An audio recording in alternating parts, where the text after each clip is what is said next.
And hello, everybody. Welcome to 2/22/22. Just thought that was an interesting day. Okay.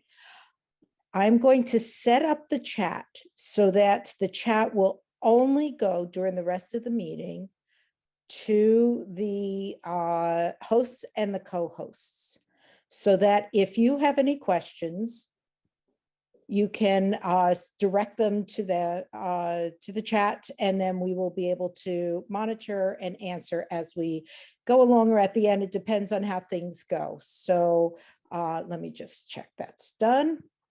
All right. Okay. I just want to give, on behalf of Debbie Kaner-Goldich, first of all, I'm Renee Ravitch. I'm Chair of Consulting Services for Women's League for Conservative Judaism. Debbie Kaner-Goldich, of course, is in Israel for a conference. And so I'm going to give a few updates from Women's League on her behalf. This Thursday is the Health and Wellness on what every woman should know about cardiovascular diseases. Monday, March 28th is part 2 of Somewhere Over the Rainbow, Jewish Connection to Musicals of the 1930s. March 13th is Women's League Reads the Book of Jeremiah with author Julie Zuckerman. March 29th is the program on sustainability, Today, Tomorrow, and Lador Vador. Plus, of course, Makom Biachad, which meets 3 times a week, will be celebrating the 2nd anniversary of that program. You can find all of this information in the Women's League Week. If you do not get Women's League Week, please just put your email in the chat and ask to be subscribed, and we will make sure that that is done once the program is over. Okay, I'd like to first start with a quote. Your task is not to foresee the future, but to enable it. That's Antoine de, you can probably say it better than me, Margie, you know French. Antoine de Saint-Exupéry. Anyhow. Wow. Okay. All right. So we're going to think about our tasks today and planning for the future. And I'd like to introduce our presenters today. We have 2 presenters this evening, which was the plan all along. And somehow Cindy Ginsburg's name was dropped along the way. But of course, Margie Miller is immediate past president of international president, of Women's League for Conservative Judaism. And she co-chairs the Torah Fund 80th anniversary celebration. Cindy Ginsburg is immediate past president of the Intercontinental Region and a member of the Women's League Cares team, which identifies regions and their sisterhoods who are impacted by traumatic events or natural disasters. And of course, both women are members of our consultant and mentor team and are wonderful, wonderful presenters. And they are going to be presenting. And let me just pin you first, please. And then let me do that. And then you can begin once you see your faces up there. Spotlight 1 and spotlight 2. All right, thank you. You may begin. Go to the first slide, which is not that one. There we go. Hi, Cindy and I are thrilled that so many of you chose to take this class tonight, or join in this conversation. I guess we're going to try to make it as interactive as humanly possible. We know that we've discussed this topic often, and it never, double negative sentence, it never doesn't pop up again. It always is one of those questions that is constantly asked of consultants. How do we get a president? We don't have someone to step up. And so we know that this conversation today, you very much want to get to alternative options, and we're going to. I'm giving you a hint, it's slide 14. So you have to just wait a few minutes till we get to it. And we'll have a long conversation about those options. But we really do need to start a little further back. We need to take a better look at what you've been doing, why it hasn't worked, what have been the no buts when you ask people, what motivates members to step up, let alone come, but certainly step up the leadership roles what are the perceptions, which often are negative perceptions of offering leadership opportunities. So when we have this conversation, we're going to do that for, I don't know, I didn't time this, but 10, 15 minutes, let's say, on those topics. And then we're going to get to some structural opportunities and options for you. And we will, of course, try as interactive as we can be to pose questions when we can, wait for your chat responses. And certainly, because we only plan for about half this time, that we'll be able to answer your questions or maybe give you some guidance. And I see a lot of region presidents on this call tonight, and I see a lot of our consultants, because the more often you hear this material, the better you'll be to turn around to the sisterhood who's going to pose this question to you. We don't have anyone to step up.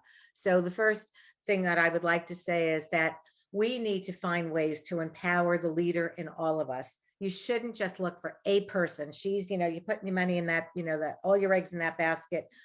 Everybody has abilities and everybody could shine, and you need to grow that. It's not just something that just happens.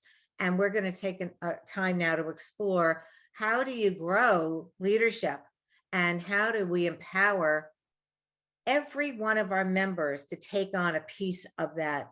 I always, tease a group when I'll say, how do you eat an elephant? And the answer is one bite at a time. And very often these conversations are going to be, sometimes you need to break down tasks and not just give somebody this huge title that's beyond what they want to do. So I believe that there's a way that we can grow leaders, and I believe that there's a way that we can empower every single woman to take her bite. And so Cindy's going to begin. Thank you, Margie. What does it mean to grow the culture of leadership? How does your garden grow? Slide 4. Well, we have, like a regular garden, seeds, sunlight, water, fertilizer, time. What does that mean? Well, we as women, we are the seeds of our sisterhood, of our region. We are unique. We need sunlight, just as the plants do. We need positivity. Positivity is our sunlight to allow us to grow and to nurture others to become leaders. What kind of energy do we need? Well, just as the garden needs water, we need ongoing positive energy from those around us and from our fellow sisters. Fertilizer. The garden needs fertilizer to grow. We need to be nurtured as well. We need our fertilizer. And we need time to feel ready, time to nurture ourselves, grow, and learn how to become leaders. Margie?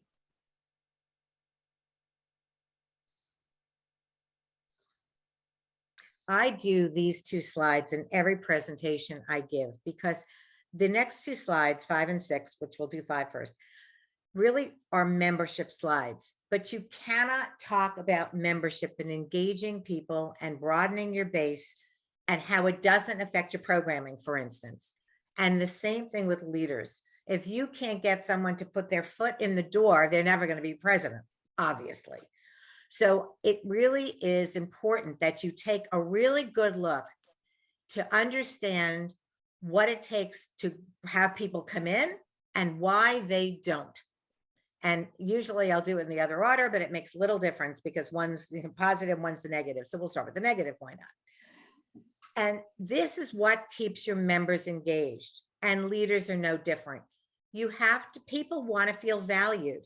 So if somebody comes up with an idea and everybody starts yelling, well, we tried that years ago, and that's not what we do here. And we that's not what our temple's about. Hadassah does that. But when I was president, we did it this way. That girl's never opening her mouth again, and she's not going to come back. So that's how a member walks away when they don't feel valued. And this is actually life stuff. This is why people leave jobs. This is why people leave marriages. It's why people leave. There's only 4 reasons pretty much why anybody leaves anything. And you need to take a really hard look at the behavior of the sisterhood and see if you can counteract these, because potential leaders are no different. They expect to feel valued. That doesn't mean we have to agree with anything they say, but they need a room at the table. They need a voice. They need to be heard. Even if their idea is not voted on, that's okay. But if you just shut it down, they're not going to be back. They need to feel included. And I always go to the silly membership example, you know, Shabbat Shalom, Shabbat Shalom, Shabbat Shalom. But God forbid they walk around with the bagel during the oneg and there's no place to sit. You know, then they're not coming back the next week. People want to feel included. They don't, people's perception of their sisterhoods is we're engaging, we're warm, we're nurturing, we're welcoming. But when you ask those that never come, they're cliquish. That's not true. Well, that's their perception. So maybe take a good hard look at that. And this is again how you grow potential members and leaders. They want to feel like they're getting value for the time. If I'm going to bust my tush and I'm going to work really hard on that, will it meet my needs and will I get value for the time? How many times do people say, oh my God, I ran this huge function and I got some obligatory thank you and a list of thank yous, and I just didn't feel that I was valued or that my needs were met. And not that everyone needs tons of stroking, but people need a little stroking. So these are the things that I would take a picture of the slide. We're going to send you the slides after and really take a look and see, what does your sisterhood do on those 4 counts? And why do people come? Same way. And it has to do with leaders as well. People go anywhere. It could be Save the Whales because their friends are there. A new president, if she's, you know, has a circle of friends, chances are those other friends are not going to be able to say no to her for everything. So we need people, not that we need people that are friends, but just understand that friendship brings people in, and friendship brings people sometimes to say yes when they're working with a buddy or they're working in a team. You have to ask people. This is why people come. If you ask everyone in your system, what made you come the very first time? Half of them are going to say, somebody asked me. Well, how do you ask? You have to take a look at this and say, how does my sisterhood ask? A Beamer announcement saying, we need people to work on the hospitality committee. Like, how's that working for you? You know, we put a blurb in every week in the temple bulletin. We need volunteers. Well, how's that working for you? Well, maybe you need to take the time and say, you know what? That's a one-on-one. That's a conversation. How do you ask?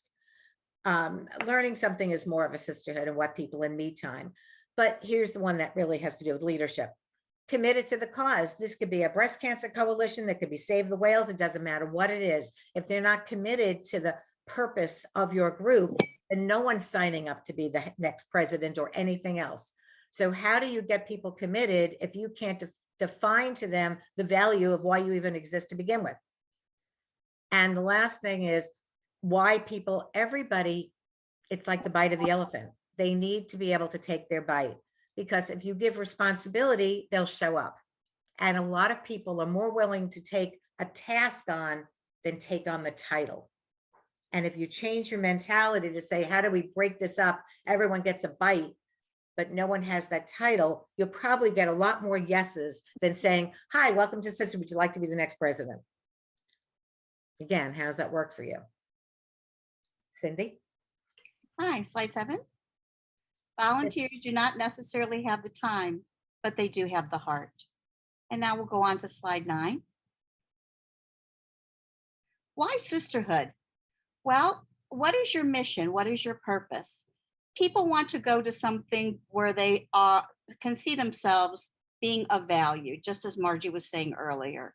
Is your mission to have sisterhood camaraderie? Is your mission social action?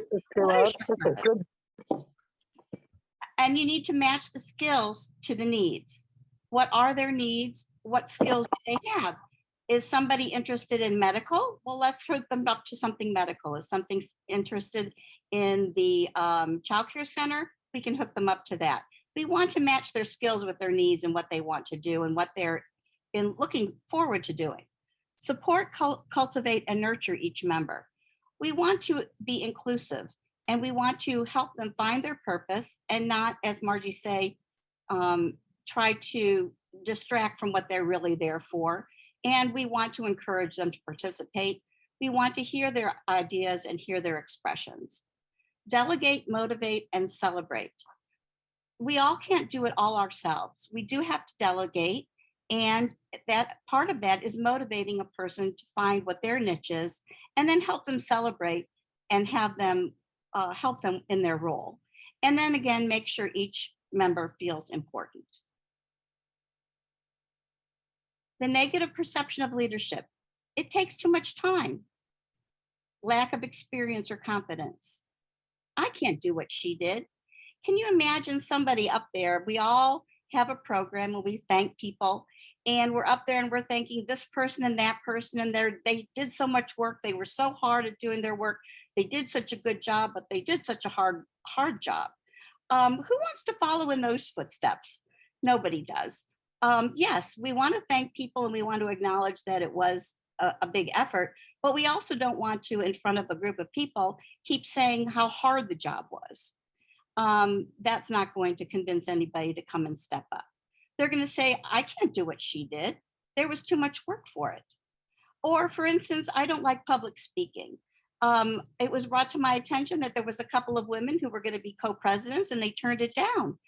Why? Well, come to find out that they didn't want to present on the bima the B'nai Mitzvah gifts. Well, once they took that spot away from them and gave it to somebody who would love to do public speaking up on the bima, they said, sure, we'll become co-presidents. So you just have to find out what it is. If you ask somebody about leadership and they don't want to do that, find out what it is exactly that they feel the role is and what it is that they don't want to do, and then perhaps give that task to somebody else. Why should I do it? Somebody else will do it. Well, we know that's not true. We have leaders who have been in positions for years, so somebody else may not always do it. So we need to stop that frame of mind also. And then I'm not that religious or know Hebrew. Well, let me tell you folks, I don't know Hebrew. And I come to find out that when I sit in services and I think all these ladies are speaking Hebrew and they know everything that they're reading, I come to find out that half of them are doing by rote memory. So you don't have to know Hebrew and you don't have to be very religious to be able to be a part of the sisterhood and interact and give your point of view and benefit. Slide 11. And the negative way we ask or behave. First, we complain how much work there is, or we don't complain and do it like the Energizer Bunny. Well, going back to that example that I gave about thanking people so much, that if you try to do it all yourself, somebody's going to say, I can't do that. I don't have the time. She doesn't have anything else on her plate. This is her life. I've got other things on my plate. I need to be able to take things task by task. Or if we say, oh my gosh, how much work do I have? What am I going to do? How am I going to do all this? That doesn't encourage other people to step up. They hear too much work, take too much time, and then they say, who's going to appreciate me for my efforts anyway? They see I can't do what she does, therefore I'm less than her. Therefore, I won't even step up and try. So again, some people don't even want to come up and try if they feel that they can't meet the same standards that have been set before them or that they see are set before them. They see a martyr. Who wants to follow in the footsteps of a martyr? And then we minimize the job description when we ask. Nominating committees do this all the time. Oh, that's just a small job. Oh, there's not much work to it. Don't worry about it. All we need you to do is this, this, and this. Well, sometimes that's the case, but most times there is more to a job than what is being told. And we want to be straightforward so that a person knows what they're getting into and what they're committing to. Slide 12. The gift of leadership. Ladies, leadership is not a burden. We're really offering, it's but a gift. It used to be an honor to be asked to be in a leadership position. Now it seems more of a hassle, more of something time consuming that just another thing you have to fit into your schedule. The gift of leadership is friendships and circle of support. Think of how many friends that you have met throughout the years in Sisterhood, in the region, in the international realm. It's wonderful. I can't even imagine how many people I've met in the sisters that I've gained. The gift of leadership to challenge, to take on new tasks and gain new skills. No longer being afraid of going out of my comfort zone. Well, it is hard to go out of your comfort zone. It is hard to get up and speak. It is hard to You have presentations, but after you've done it for a while and you can get out of your comfort zone, that is the gift of leadership, learning how to do those things. And don't apologize for offering a position. Say, I'm really sorry, but I really need somebody to do such and such. We don't want to present it in that aspect. Never apologize for offering a position. And we don't want to minimize it or make it too complicated, because otherwise, like I said, why would they want it? Provide clear and honest expectations, and that's the best way to proceed. And Margie will go to 14.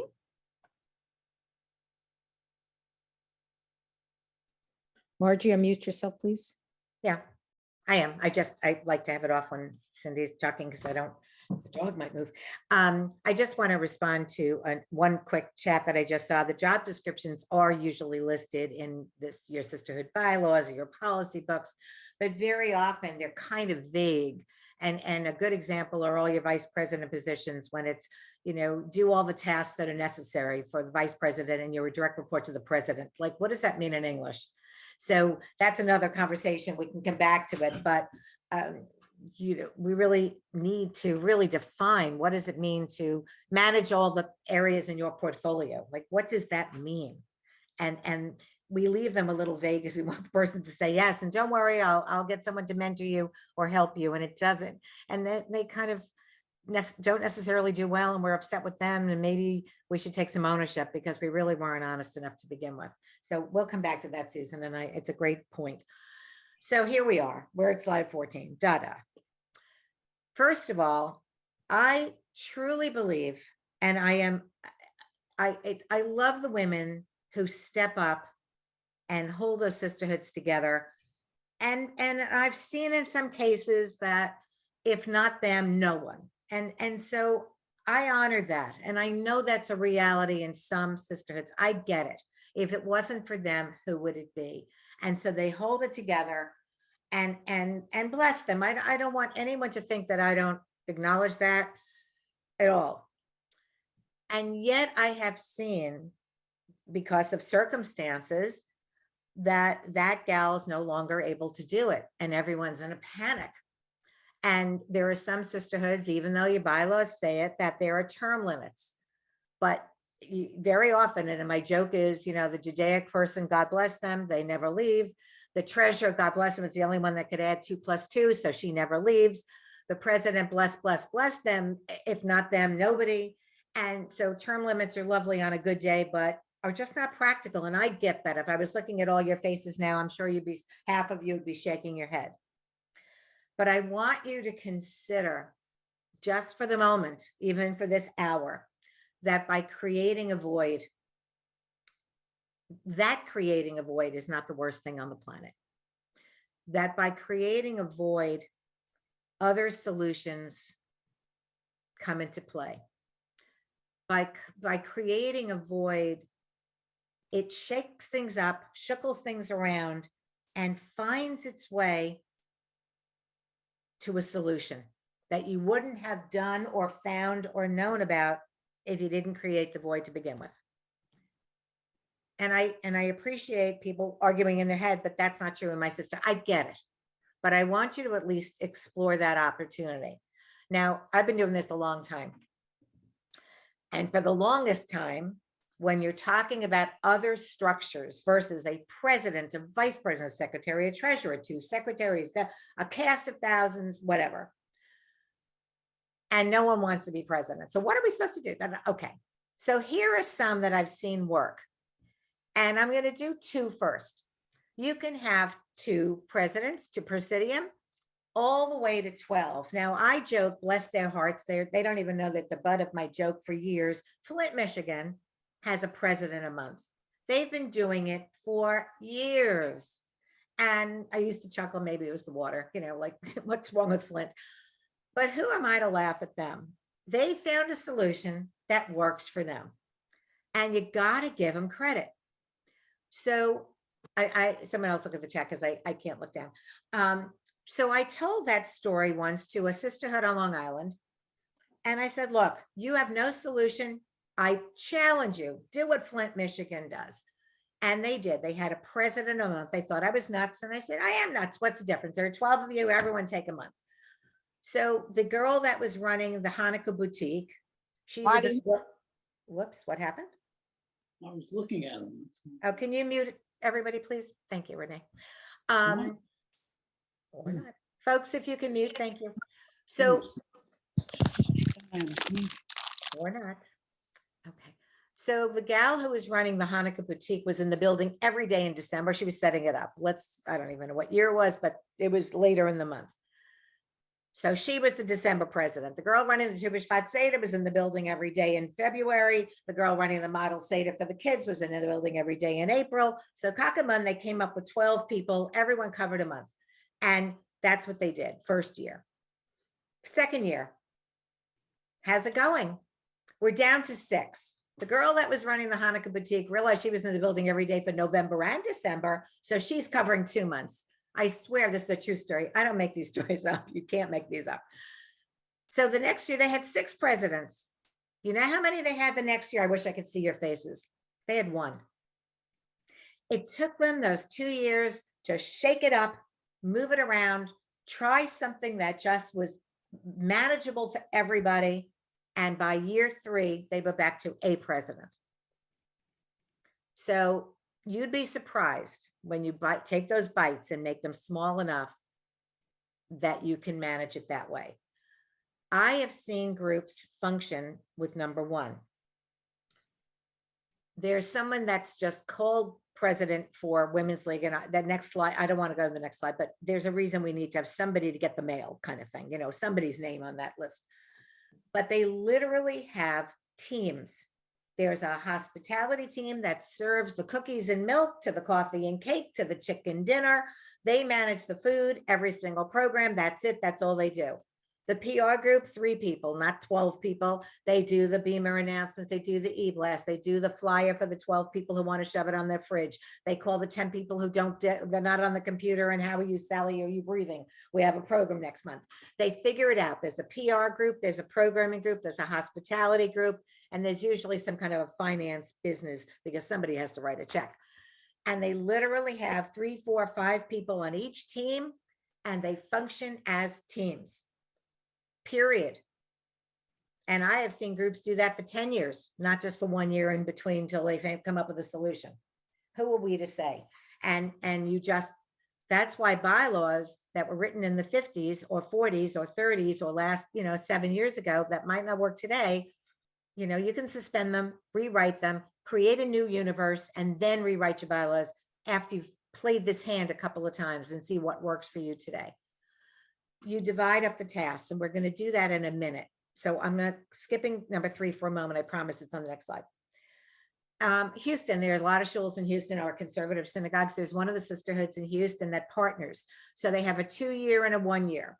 There's always a person that knows the job, and there's always a person learning the job. I can judge it. I think it wastes talent, but it works for them. So who are we to say? And so there's always someone that doesn't feel the full burden of that title. There's always someone learning. There's always someone that I got this. I did it last year. I'm pretty good at this. And that's how they do it. So again, it's worth the choice. Now, my own personal sisterhood just went to something called a governing body. You can call it a steering committee. You can call it anything you want. Get the thesaurus out and rename it. We have a person who we're calling the president. We have 2 actually, mine, but the rest of it is what we would all used to call the steering committee. We just have, 8 people, whatever the number is, and we just make decisions together. And that's it. And then each time we're going to do something, we just take it apart and say, who wants to do that piece of it this time to run that one thing? And in all fairness, in the Zoom world, where you're not dealing with cleaning up the food and setting up the tables and decorating and meeting a speaker or, all those other tasks or the registration, if you're in a Zoom world, it's an easy way during this time to set that up so that it could work for you. I just had another thought, but I'm sure my head will go right back to it. Let's take a look at dividing the task to many on the next slide. All right. If you think about what your president does versus what she has to do, it's like a kid. I need it, I want it. You know, you don't need it. You know, you don't need the new game. You want it. How many tasks must a president do versus how many do they do? I am telling you, and I've done this, but I couldn't find my notes because it's probably in New York, wrong house, wrong computer. I just got a new one. That there are only about 5 tasks that a president must do. The fact that she does 52 doesn't mean she's the only one that she only has to do maybe 5.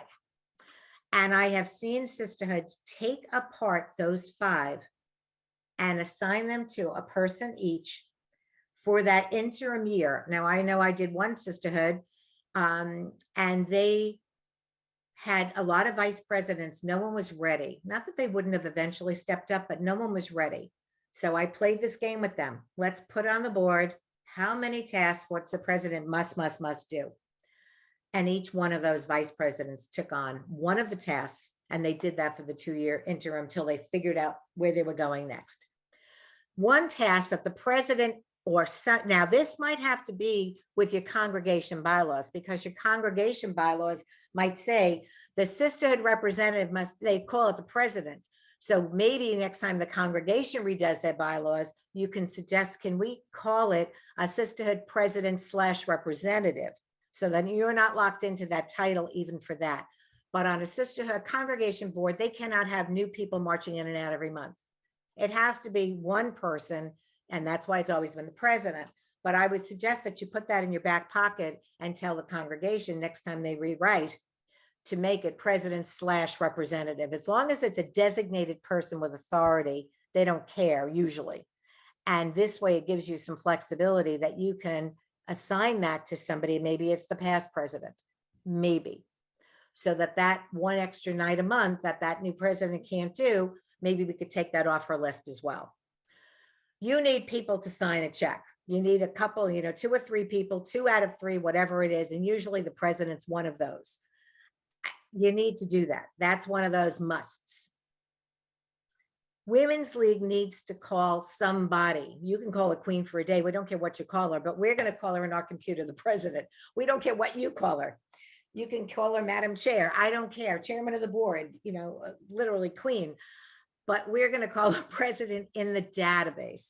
So label of what you want, but we need a go-to person. You need someone to run the meetings. Now, I know some congregations that the president doesn't run the meetings. The chairman of the board runs the meetings, and that's how they just, delegate different tasks. But that's usually the president runs the meeting. So think about it. Think about it. I wish I could ask you all to raise your hand and start shouting out, but I can't. Not with 100 and some odd people. They don't have to make the presentations like Cindy was saying at the bar and bat mitzvah. You or they don't have to write the articles, even though the president's always done it. You or they don't have to what? So I can challenge you now for a moment, put in the chat. What do you think that's been on their list that they don't have to do? Or the next question is, what do you think on this very short list? What is something they have to do? Not just because your sisterhood and your congregation has her do it, but what is that she has to do that? Because then when you define that and you're sitting there looking at 5 items, I'm telling you, it'll be 5 or 6 have tos. You can distribute those to others.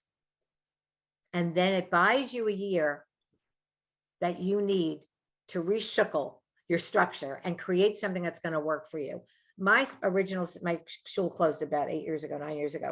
And I always use this example. In 1927, 9 women got together and created a sisterhood. The next year, the husbands got together and created a congregation. I guarantee you those 9 women did not sit there in that circle at Kate Schwartz's house in 1927. I could probably name all 9 of those women. I wasn't here, but I remember them from reading books about them. They didn't sit there and assign, you'll be the president, Sadie, and you'll be the vice president, Kate, and you'll be this. They didn't give themselves titles and positions. They asked themselves 2 questions. What are we looking to accomplish? And what do we need to do to make it happen? And they just, like that steering committee, created a governing body. What are we looking to do? What it will take it apart. Each one will do one piece of it, and they got it accomplished. Eventually, it created a structure, but not day one. So if you're sitting there in this like, oh my God, our sister has been here 70 years, 80 years, 40 years, whatever, I offer you the opportunity to go back to day one. Get your group together and just say, what are we looking to accomplish? What do we need to do to make it happen? And just start from scratch without assigning positions and see if it doesn't fall into place, that a new structure will arrive, rise up, that you can now say, you know what, that works for us. Now I'm going to take a moment and, oh, yes. You can have the whole thing, Emily. Nice to hear you. So let me continue. Okay, And then we're- Margie, we do Yes. have one addition to that list. Okay, good. Jackie shared that you need to designate someone to go to Women's League meetings. So region meetings, conferences, conventions, things like Absolutely. that. So Okay, that's something to add. right. And then there was another question related to this sort of from Susan. She asked, as a new incoming Sisterhood president, I believe it was the previous program in the series that I learned about the Sisterhood advisor document. I thought that was pretty much the guidebook for structure. Do you want to answer that, or did you want me to? You're welcome to answer it. Okay, so Susan, yes, that is the traditional structure that most affiliates follow. What we're talking about here, though, are some alternatives, because some affiliates are finding it difficult to fill the positions. And so by having alternative ways to do that, they can keep their group going until they can become more traditional or be untraditional altogether. Right. I think the 16th slide is a feel-good slide. We'll just go to that, and then we'll come back to Cindy and I, and we'll answer all of your questions. Well, hopefully. Just if you're considering a new structure, keep it simple. Again, my favorite 2 sentences. What are you looking to accomplish? What do you need to do to make it happen? If you can answer that, that's all you need to answer. Know your members. What is going on in their lives? If someone is saying, how are you in the supermarket? Oh, I'm retiring in, 1 year and 1 month. Well, put it in your calendar, 1 year, 1 month, and 1 day. Mazel tov, Cindy. I know you retired yesterday. What are you going to do tomorrow? I'll take you to lunch. And then you get her in. Somebody has a spouse, unfortunately, that passes away, not in the middle of Shiva saying, would you like to be president? But I'm telling you, 30, 40, 60 days later, she's looking for something to do. So you've got to know what's going on in your members' lives. You've got to know what skills. I have sat in more sisterhoods, more than you ever know, saying, what did you do in real life to the women sitting there? And someone will say, we have no one to look over our books. I had this literally happen. We don't have it. And I, 20 minutes later, I said, so just give me a hint. What do you like to do in your spare time? So 14 women said, I like to read. You don't have a book club, like, duh. And then we're saying, what did you do in real life? I was a teacher, I was a lawyer, I was a doctor, da, da, da. And a woman said, oh, I'm a CPA. And the entire group was like 25 women. I didn't know you were a CPA. It's like, this is your executive committee. How did you not know she was a CPA? Like, and then you lose opportunity. Like, I'm not saying she wants to do your books, but you certainly can get advice from her. Know, their limitations, know what their strengths are, know what their interests are. That doctor or nurse or PA or, registered, whatever, might not want to help you in the Women's Health Day because they're doing medical stuff all day long. On the other hand, they might very well sit in a planning meeting and saying, look, we're just planning this in July. It's next spring. Could you at least sit down and give us some guidance of what's the hot topics in medical this year? What's going on in the medical community, and at least help you brainstorm. So sometimes people want to go totally out of their skill box or their interest box and just try something different. They might be in charge of your gardening group, and it's a doctor, because they just always, hands are in a body. They want the hands in the dirt. But it's nice to know.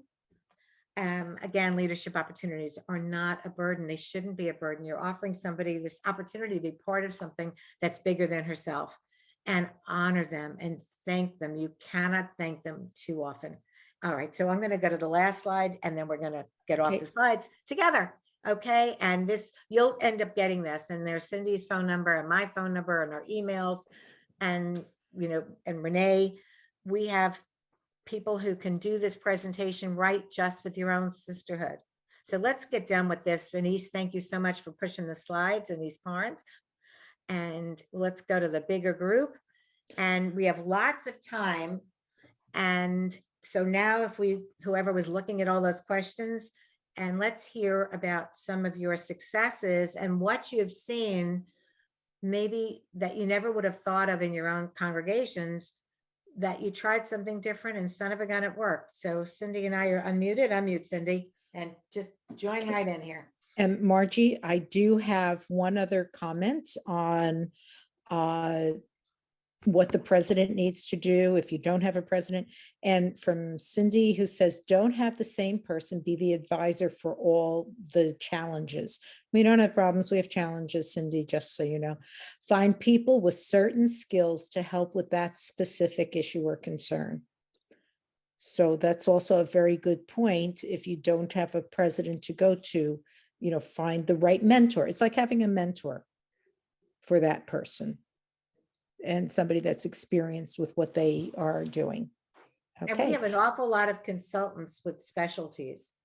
And not just can a sisterhood and a president get a mentor, but if there was somebody within your sisterhood who's really struggling, the program got whatever, don't forget we have program chairs at the region level, we have international, we have mentors that have done that job probably 4 times each. So if you think that someone would be able to take advantage of the service that we offer, it's all free. And we can give that gal the one session or call once a week, whatever. That might be a lot, but Renee can manage that for you and or your region president. It's part of your dues. That's what your dues is for. Take advantage of it. All right, so we're gonna okay, entertain the Margie, questions. that's what came to me. I don't know if anything went specifically to you or Cindy. If not, would you like people to raise their hands using the reactions Sure, button? Cindy, you take the first one you see. Knock yourself out. I Okay, can't if you hear have a question, use the reactions button to raise your hand because we cannot see everybody on the screen and that'll pop you up into the front. Okay, any questions, comments, additions? Okay, Tammy, please unmute yourself, Tammy. Question is, I was wondering, don't all raise your hands and jump at once, how everybody's been handling things given the pandemic, because, it's difficult to meet in person. Because of COVID. Can you repeat the question? I didn't get it. Yes, I'd be happy to. I was wondering, since we're in the middle of the pandemic, how that has impacted people in this sisterhood and how you've handled this kind of thing. Like our sisterhood has done a lot of programs on Zoom. Cindy? Well, it's really been a blessing in disguise, I would have to say. More people than ever before have been able to come on and be with the Zoom. I find that it has been a positive aspect. Now, yes, I do miss the in-person. I do miss going to region meetings. I miss going to just in person and being able to have coffee with everybody, being able to meet. But I think in general, it really has been a blessing in disguise, at least from what I've seen. A lot of people have had to gain more knowledge in how to use their computer and how to do things that are out of their skill set, and which has been also something that I think is a positive thing. So I found that that it has had more positivity than negativity in my mind's eye. Margie, would you say the same? I do, and I think the expectations were less because nobody, again, had to sit and decorate or, or deal with the custodian and the setup and the cleanup, and you're just purely face to face with your fellow members, your sisters, your members, and just being able to be face to face with them and actually talk to the group instead of just talking to your best friend sitting at the table next to you. And I found that it actually has worked to our advantage. And there are many small sisterhoods or that really rose to this occasion. And I've seen a lot of sisterhoods take advantage of the Zoom. I have sisterhoods that I had one in Queens that had a joint program with somebody in Chicago. There's a region, Southern region, that goes to to New England, and they have a joint conference together. One day I was on a lecture from Toronto, and the afternoon I was in Portland. So the exposure has been fabulous for joint programs and expenses, and just it's easy. You don't have, you don't have to be dressed. I was just about to say, you only have to dress from the waist up if you're careful. I don't think I've put shoes on in 2 years. But so in a way, it's almost been easier to recreate some people interested, because it's easy for them just to get on the phone and just be on Zoom. And we're finding some of those hidden people that never would have necessarily come in. So I've almost seen as a silver lining to this mess. Yes. Do we have access to those programs? How does one find out what's going on in other areas? All right. Well, you should absolutely be on the, we should have your email, number one. Number two is your region. Do you know what a region is? I know that it covers a specific area. I'm not sure. Okay, this is for anyone listening in 1 second. Everyone belongs to a region. All the sisterhoods in North America belong to a region. There's 13. Every region, either every week or every other week, puts out a constant contact, whatever they call it. It's a Shabbat message. It's all about this. It's all about that. It's about what's going on in Women's League. And you get it from your region.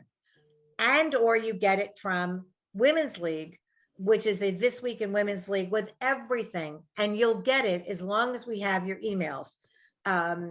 I don't know who's calling me, but they're not going to speak to me. So if we have your email, you'll have more emails than you want. And 90% of the stuff going on is free for anybody and everybody. So if you have no idea, Tammy, what I'm talking about, give us your email and we'll call you after this. Thank you. Bonnie. I just put my email in the, Okay, we're going to My take it. We're email in calling the you, chat. Tammy. We're going to Okay. call you if nothing else. All right. Thank you, honey. Bonnie? Okay, Bonnie Panzik. How are you? Bonnie, if you can unmute yourself. You got it? There you go. Yeah. Good evening. Hi, Margie. It's always Hi, a Annie. pleasure to listen to your programs. I just wanted to make a comment regarding the structure of the committees for the sisterhoods. My sisterhood has actually been using that system for at least 10 years since I took it over. We call it the planning committee. And we make all the decisions together and we do all the programming together. And basically, like Margie said, whatever needs to be done, somebody steps up to do it at the time, not necessarily all the same people, but most of the time it is the same people. The challenge is, though, I must say, and I have not figured this out yet, is to figure out how to get somebody to switch the positions to make it fresh. I have the same people on the same position for years and years, and they don't want to change. So their answer to me is, well, if I don't do this, I don't need to do anything. You could give it to somebody else. But I say, you know what? They're volunteers. Let them do what makes them happy and just move on.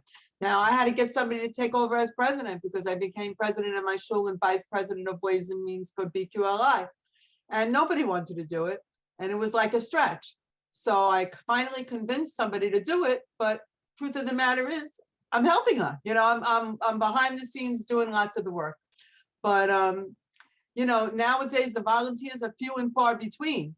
So you have to make them happy whichever way it goes. But it does work. That system does work. And I just wanted to let everybody know that. As far as the programming on Zoom, I agree with everybody about the majority of everything, except there's just so many programs. You're on Zoom constantly. You don't even know what to choose from. I mean, there's so many conflicts. I said, oh God, I wish I could go to this, but I have a meeting at the top. I wish I could go to that.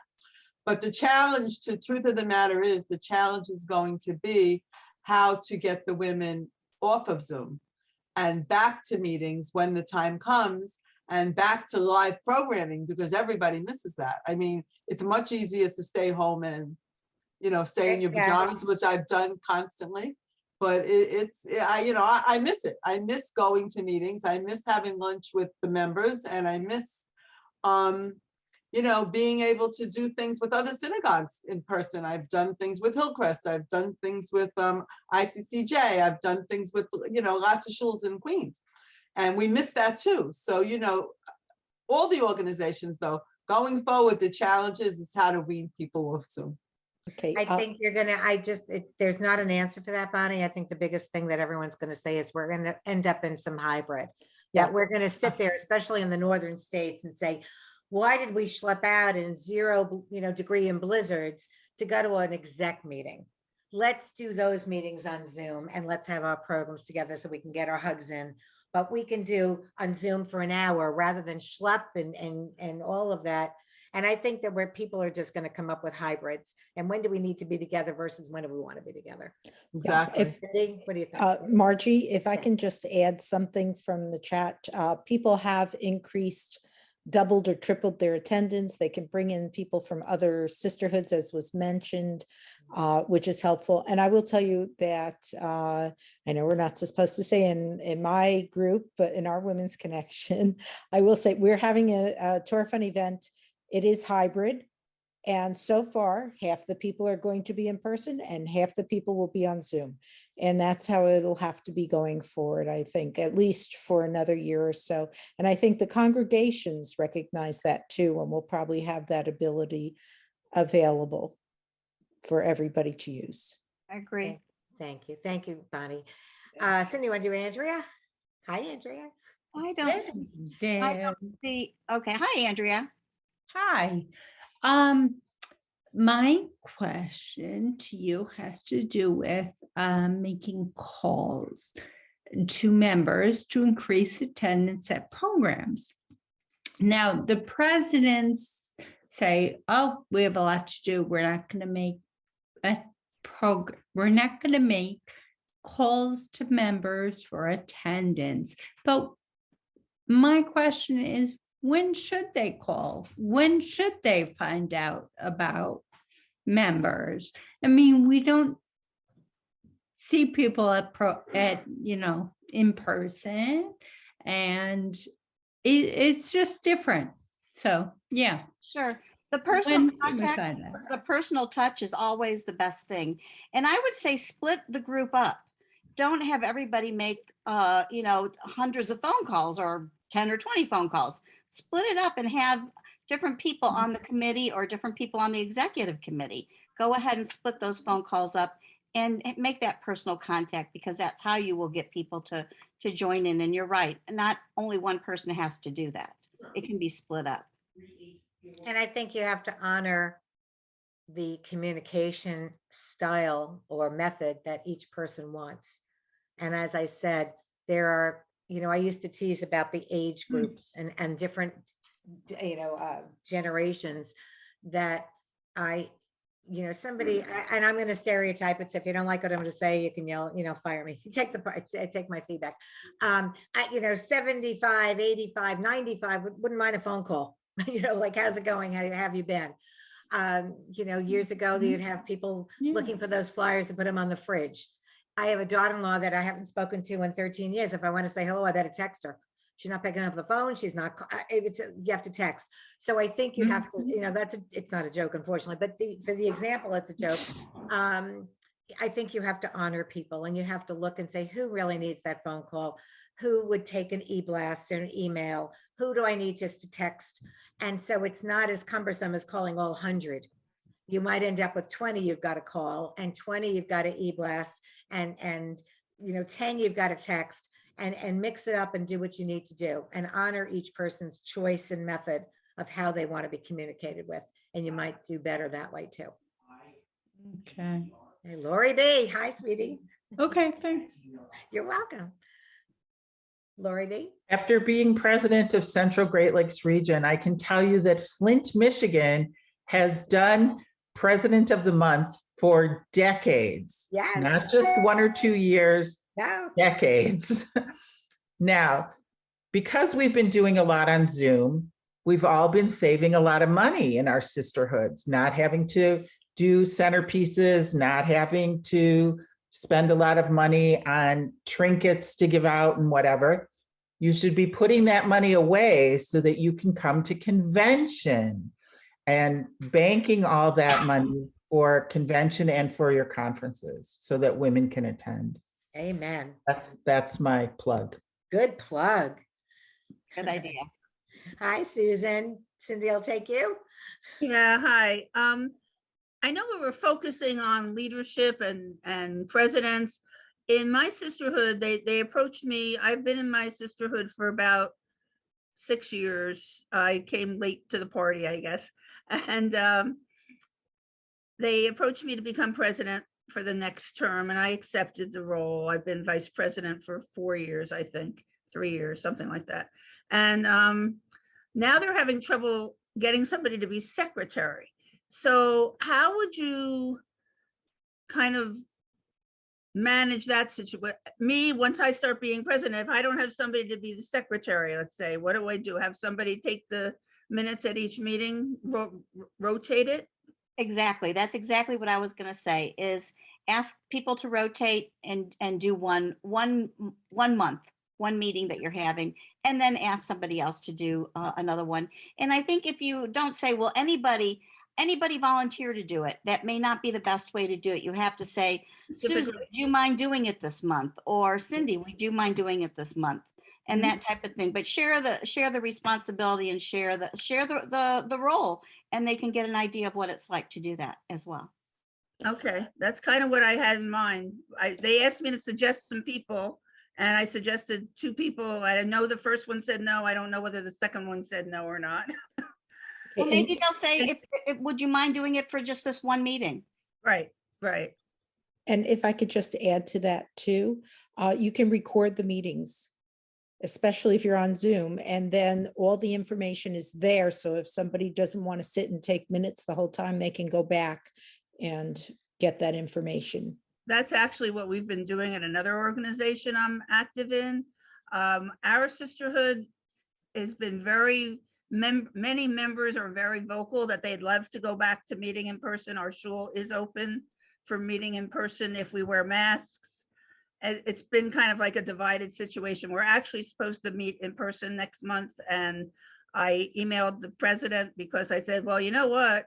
There's an 8:30 program that our synagogue is sponsoring on Zoom. If we're going to meet at 7:30 in person, there's no way people are going to get home in time for their 8:30 program. So I'm kind of hoping we can keep, I agree that keeping executive board meetings on Zoom is much preferable, but there are a few people that just really want to meet in person. Okay, and Susan, I have 2 other suggestions here in the chat. Oh. Templates for minutes help, so that if you have a Yes. template, people can just fill it in, and also ask people to submit their reports ahead of time. Yes, I already do that in my other group, and it really Okay. helps a lot. So the only thing you're recording is new business, which is in the form of a motion. Right. And old business is taking a motion back out. So business, anything you're voting on is new and old business. Those reports are not really new and old business. So anything that takes the form of a motion is really all you need to record. I know that, and I've known that from being in this other group, but they're very traditional in my sisterhood. We finally got to, with this current president, where the secretary sends the minutes by email before the meeting. Up until then, we were reading minutes at every meeting, and I was ready to blow my brain. Yeah. Wow. Many shuls did that for the longest time. Thanks, Susan. Okay, Helene. Helene. Yeah, I had to write this down. First of all, as far as the secretary, we've had that issue. We just plan backups for every position that we have. We may have one person in charge, but we have backups. So if somebody is going to be away, like in Spain, we have somebody who can run the meeting. The other thing, and Helene Norman started this when she was executive vice president, was the phone calls. I was in marketing, and as much as people like emails, when you get a handwritten envelope with a stamp on it, you open that first. People still appreciate phone calls unless they're under 40. Seriously, they will appreciate the phone calls. And a very easy way to do this is by birthdays. So we divided our membership by birthdays, and then we assigned a liaison person to make phone calls to find out what's going on, et cetera. And now they've actually extended that into the temple board is now making phone calls. And I think that's happening because the president's wife of the synagogue is in charge of the liaisons. So now we're making phone calls. But lastly is nobody's a mind reader. And there, people need to know, not just how to do it. I want you to bake. Okay, Marjorie, I want you to make hamantashen. I'm not going to give you a recipe. Just do it. Figure it out. So we've created a handbook. And I kind of look at that as like a recipe book. It's if you want to run a meeting, you break it down. You see what all the components are of doing something. And that's an easy way of dividing things up if you have the recipe and you know that you need to buy eggs, right? So we've been doing that, and some people say, "Oh, it's really it's a big book." I said, "You just pick out what you need. You're running a meeting. That's what you do. You don't have to read the whole book. You don't have to find out what the treasurer is doing unless you're the backup of the treasurer." So that's been working for us as well. Very Thank good. Thank you for idea. sharing. Love that shul and Tamarack. Thank you. Thank you. Thank you. Cindy, you want to do Cindy? Oh, look at this. Cindy. All right, and then when Cindy and Ruth are done, Edie Myers has her hand up also, Sure. Okay. but physically raising. Okay. Okay. Thank you. Hi, Okay, Cindy and Margie. When, not this year, but the year before, we did a presidency with every 3 months it changed. nice. However, at the end of the 2 years, nobody was willing to take the job. So can you explain how it works with someone taking the presidency for a month? Can you give me details? I don't know. Margie, I'll let you take that. Yeah. No. So basically they're the go-to person. They go to the mailbox in the synagogue, they open the mail. If there's a meeting that month, they run the meeting. If there's a program that month, they introduce, thank you, welcome to the Sisterhood program. So whatever simple, ever it's a check that. Now the check thing, in all fairness, I'm assuming they have a designated signer of checks because you can't change that 12 times. But other than that legal thing, which is, more of a bank issue, whatever tasks happen in your month, your December. So you're having a Hanukkah party, you say, welcome everybody. I'm the president for December. I'm glad you're all here. We had an exec last night. I ran that meeting. Whatever you have to do that month, you open the mail that month, period. And you've got to at least communicate, I'm sure, with the rest of the gals if there's something that's really universally important for them to all know. Otherwise, it's yours for the month. It's a little crazy. I mean, I should always ask somebody from Flint to come on, but Lori's right. I used to say it was 15 years, but that was years ago when I was saying it. So they must be in their 20s already doing that.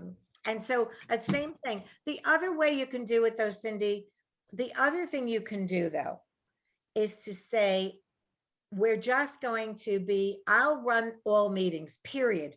It's the only thing I'm going to do, period. I'll get the mail and be the signer of the checks, period. I'll always open the meetings and welcome people to come to the, what. So you can literally take that apart and just say for the whole year, for those 3 months, I'm just going to do these tasks. I don't have to do them all in my 3-month time. That the 3 people that are going to be in that, my congregation once did that. And we had a presidium with 4 past, and I was a past president. And instead of just saying, I'm on my own for those 3 months, we said, you know what, it's just complicated. I'll just run the meetings for the whole year, but that'll be my piece of that pie. And that's how we did it. So you could do it either way. You're all in for the 3 months, or you look at it and just say, fine, I'll just take my piece. I'll do it for the whole year, but that's my only piece, and cover your tasks that way. That's very helpful. I'd like to add a suggestion. I am the treasurer, and what we did this year because of the pandemic, actually the past 2 years, it gets very difficult to go to somebody and have them co-sign a check. So we made a policy that any check under $500 can be signed by the treasurer, but alone. But the treasurer has to make a photocopy of that check and attach it to the invoice or the reimbursement form. And that has worked very well for us. Any check that's above $500 has to have a second signature. And either we hand deliver it or we mail it to the other person. So they sign it and then we put an envelope in there and then they mail it to where it has to go. Good, That has worked for us and has been a huge lifesaver for me. good. So you came up with a solution. And that's the point of this conversation. If you push comes to shove, you come up with solutions. You'd be surprised when you think out of the box. Ruth Harris. Oh no, it's my Ruth. Sorry, my Southern president. Hi, Ruth. Yes, it is. Yes, it is. It's your Hi. room.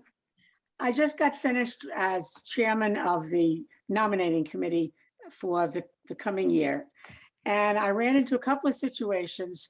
We have a fairly new member of the congregation, comes to shul every week, very knowledgeable, could do all the Hebrew. And I called her and I asked her if she would assume a position on the board and work on Sisterhood Shabbat for next year. And then she said, really, I would love to do that. I said, by the way, I said, our board meetings are Thursday afternoon at 1 o'clock. Well, I can't do that because I have a regular commitment on Thursday afternoon. So there's no way that I could ever come to a board meeting. So I was kind of in a bind. I thought that is not the kind of position that we can do that with, because I think somebody in that position needs to be able to come to a board meeting. On the other hand, I called someone else and asked about being our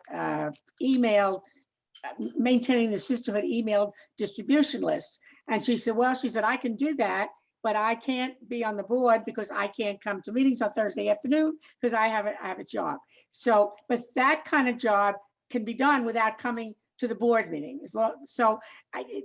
The problem we have is how important it is to be able to be at the board meeting, what positions really need to be able to be at the board meeting, and what kind of jobs can be done without having the commitment to a board. You're not going to like my answer. Okay. I know what it's going to be. You need to alternate. So I would say 2 months before Sisterhood Shabbat, if you have to have an exec or a board, you make it on that Sunday morning so that that gal can come. Whatever lead time she needs to get into the January event, then you need to be able to say, you know what, folks, we're going to accommodate. Most of us don't work. It's an older group. I get it. But if we have some working gals and these are positions that they would willing to take, then we need to accommodate them. And she can hand in that report, but it's not the same, Ruth, and I got that. So maybe you need to say to the group, look, in order for this job to be done, and she's going to be fabulous, and we need her, and we need new people, but we do need to make some accommodations. I'm not saying drive at night. I'm not, but maybe the November, December exec or board, maybe you should have it on a Sunday morning instead so that she can come. Okay. There are sisterhoods. Look, you and I know Ruth because she's my sister president of my Florida sisterhood. I belong to a couple. There are sisterhoods in Tamarack. Where are the girls from Tamarack? For years, they had 2 sisterhoods. They had a day one and a night one until finally they didn't do that anymore. But for the longest time, you need to make accommodations. You need to make room at the table. And that is a conversation that you need to really be soul searching and saying, you know, we've always had a day. It's an older group. We really want to keep a day. But if your demographics change and you have working gals, then you need to accommodate them somehow, some way, and not just blow them off. Because if not, Sisterhood, they'll go to Hadassah, they'll go to Ort, they'll go to Save the Whales. So if you want to keep those gals engaged in congregation life, then you need to at least say, this is an important event. These are some younger, newer women. They're working gals. And so our November meeting, which is really planning that Sisterhood Shabbat, we're going to have to change the day and time of that meeting. Okay. Thank you. Margie, if I could just jump in here a minute, we had a few other things in the chat. I know Sure. Edie had a question, and I don't know if this is why she had her hand raised. Is there a nominating committee for these alternative structures, and are there elections?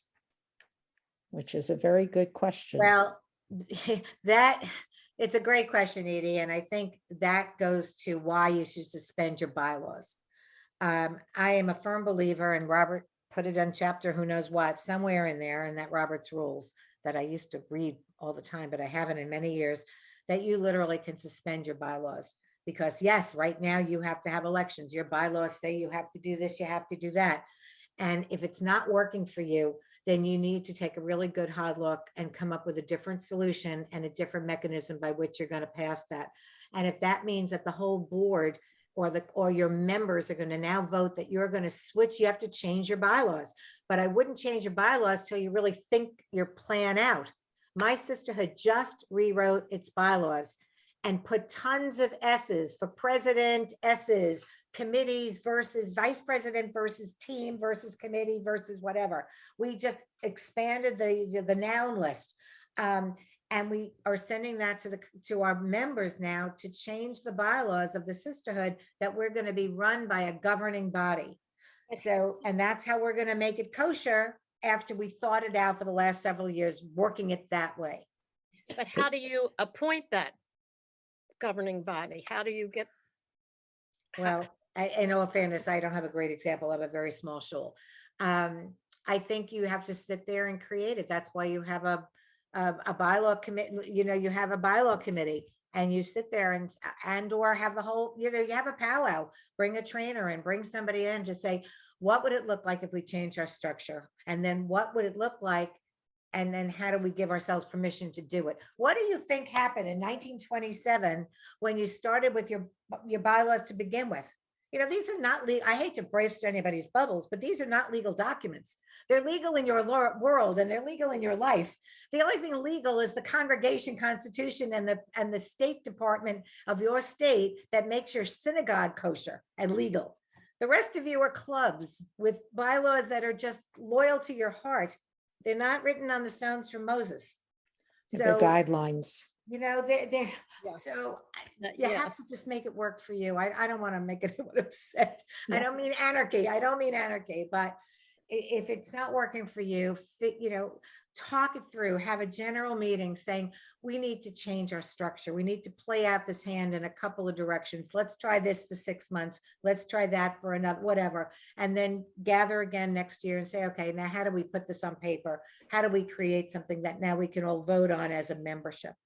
And you just kind of do it tushy backwards. Okay. And before we go on, thank you. Does that answer your question, Edie? Well, Not I happily. don't know how to get these people as into the team other Well, than. like Marge, Cindy, go ahead, Cindy. I'm sorry. So how do we get more? Go ahead, ask your questions, Edie. How do we get these people onto the team if we're not electing them, other than asking them, yeah, will you be this? Okay, I'll do this. All right, we'll have a meeting. We'll be the executive board, I imagine, right? Yeah. But how about the other people? They don't know, they didn't appoint us.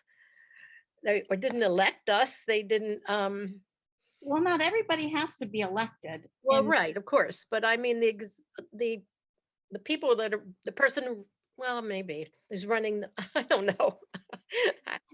Because you know, you're, Edie, we can do this offline, and I put all 3 of our emails into the chat, and you can contact any one of us and we can talk you through that, because it's a little bit longer of a conversation Right, than we can answer fully here.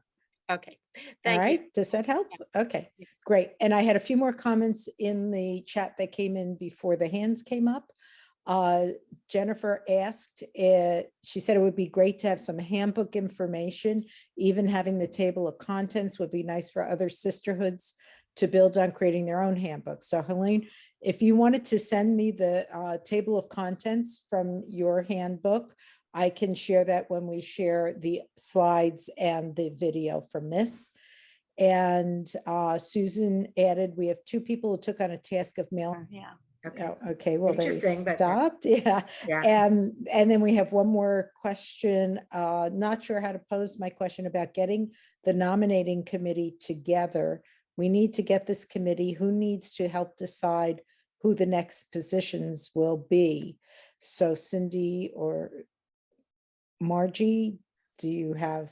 The nominating committee can't restructure a sisterhood. It's a bigger conversation.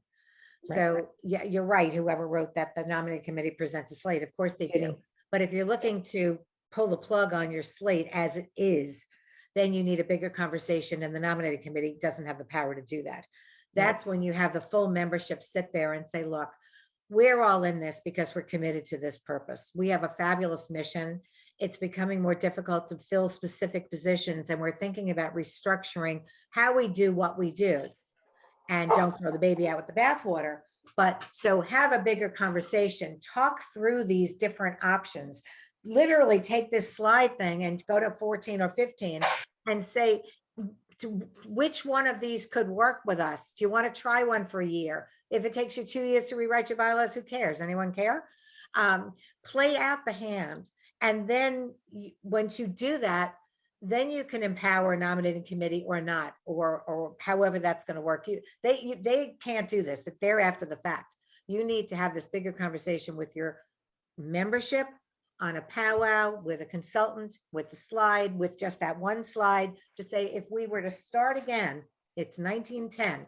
If we were to start again and could recreate a system for today and tomorrow, not what was, what could it look like? And which one of these options or something else you come up with yourself, what do you think might work here? And let that conversation happen. Then you can empower whoever and whatever. But you can't do that until you have a sense of where you want to go. You want to do a Flint thing, then it's a very different thing versus teams. But they need to own that. The whole membership needs to own that. And if you need help with that, that's what Renee Ravitch is here for, and her team of fabulous consultants. Okay, All right, thank you. Hillary. Yeah, thank you. And then Tammy, and then that'll be it because we're Okay. approaching the end of time. Okay, Hillary, you got Cindy? Well, it's really to answer Edie's questions, so I'll be really quick. We did redo our bylaws. I was nominating chair. I had a great nominating team. After 4 months, we had interested people. Not one person wanted to be president. We have a governing board. I have one, our president is on board right now, and she gets the president. The treasurer goes to our synagogue meetings, and our administrator is our president. 3 women, 1 board. And we presented it in August to our entire membership, new and old. It was voted on and passed because we could not find someone to take the wheel. And it's really been working so far this year. All 3 women have done a fantastic job, and I'm very proud of them all, being past president, bylaws chair, now vice president of Southern Region. So they're doing great, Edie. I'm going to ask you, Hillary and Yes. Helene and some others, if your sisterhood has followed any of these alternative plans and you've taken the time to rewrite your bylaws, if you couldn't be kind enough to send them to Renee. Because I will do that. if she has a few of those, like, what does that look like in hand? It might be very helpful for all of us who do these consulting pieces to say, here's not just in theory, but this is what it looks like on paper. And right, Renee, wouldn't that be helpful? Very helpful. Yes. Yeah, Cindy, you. thank you. Thank you so much. too. I'll do that. Okay, thank you. Last call, and Tammy Lane. Tammy, you're last up. Cindy, Okay. you're last up. I'm very curious, besides, of course, the traditional, ways and means fundraiser, has anybody ever come up with a really good fundraiser? That, Tammy, I'm going to take Oh, that. Tammy, that is a fabulous question. Definitely not the topic tonight. However, if that's a topic that Maybe you we are should have a interested in, separate workshop on that. we've done it and we can do it again. So you're going to give that directive saying, I would love that to Renee, and she'll make that happen, because every few months, twice a year, people want to share ideas for what did you do? And now with Zoom, how are you doing fundraisers, which is a whole different story. And Renee could put that on her schedule and we can have So another I should type conversation. it, so I should. No, type she's email. listening. Trust me, Tammy. You don't have. Yes, I wrote it down. I will speak to the team and see if we can, when and how we can put something together. So thank you. You're welcome. Last word, Cindy Ginsburg, anything? I really appreciate you all attending. I hope that you learned something this evening. I know that I have. And thank you for taking the time. I I agree. learned a tremendous amount and I am very grateful um, to the consulting services ladies and also to the other participants. I have learned so much tonight Absolutely. that I That's didn't good. know That's an right. hour and a half ago. And that is why every one of these conversations, whatever the topic is, the beauty is not just us babbling for 35, 40 minutes, but it's the sharing of all of you and all of our sisterhoods and all of our members and all of our leaders in our sisterhoods and regions sharing what works by you, because then there's credibility too. And it's not just the theoretical that we present to you. So you are very much a part of this workshop, and thank you all for participating. Thank Okay, you. thank you. And before you Thank you, go, Margie. before you go, I just want to let you know, it'll take an extra week to have the video edited because some of the people are out of the office this week. So we have to wait until they are back. But once it is done, everybody that signed up for this program will get a link to the video and will get the slides. And if I get that other information from the other women, we will also share that. And I have a final quote. You will either step forward into growth or you will step backward into safety. Abraham Maslow. Thank you. So- And thank you, Anise, for being behind the scenes. Thank you.